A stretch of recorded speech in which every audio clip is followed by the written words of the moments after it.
निवडणुकांच्या प्रचार सभांमध्ये आरोप प्रत्यारोपांना चांगलीच धार चढलेली आहे। पण शहराच्या लोकांच्या विकासाचे मुद्दे कुठेतरी दूर राहिले आहेत आणि नेते मंडळी आरोप प्रत्यारोपातच व्यस्त झाल्याचं चित्र पाहायला मिळतंय। या संदर्भातली काही निवडक विधानं पाहूया माईक टेस्टिंग या आमच्या विशेष कार्यक्रमातनं। मात्र 24चे जे देवाभाऊ आहेत हा अलगच याटम आला। आता हा कुठून आला? कोण होतास तू?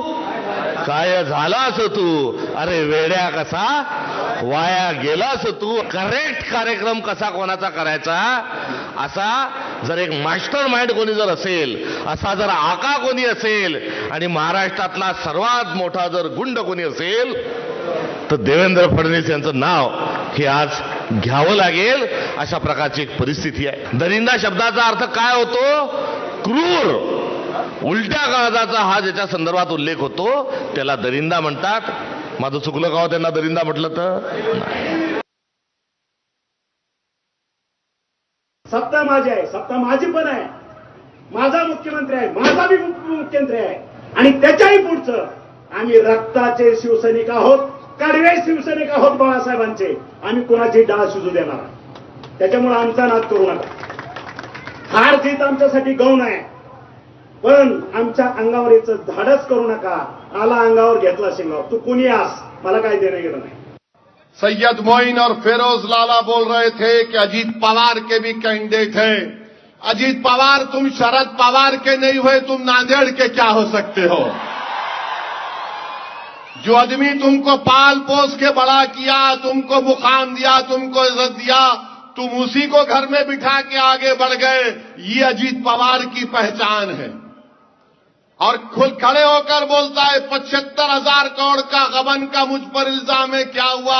हाँ अजीत पवार, तुम्हारा नाम अजीत पवार है। तुम्हारा नाम कोई मुसलमान का नाम होता तो तुम 75 साल जेल में रहते।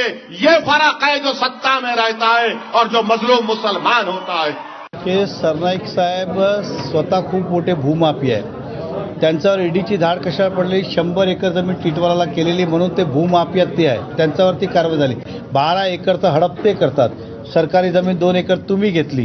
उदाहरण 100 एकरचा घोटाळा तुमच्यावर आणि भूमाफिया आम्ही। या शहरामध्ये जे कलंकित आहेत तर ते सर्वांचं मिक्सचर तरी केलं 1000 मध्ये 15 लाखची लोकशाही आहे, तरी त्यांचा जो कलंक आहे ईडीचा तो केवढा मोठा आहे ते विचार करा। ह्यांचं छोटे छोटे आहे, हा म्हणजे आपण बोलतो डायनासॉर्स आहे तो कलंक।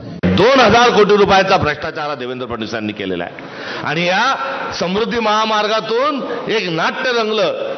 50 खोके एकदम ओके, हा त्या समृद्धी महामार्गाचंच एक कुठे ना कुठे एक त्यातलंच एक बाय प्रॉडक्ट आहे। आता म्हणजे शक्ती महापीठ काढू, तोही भ्रष्टाचारासाठी।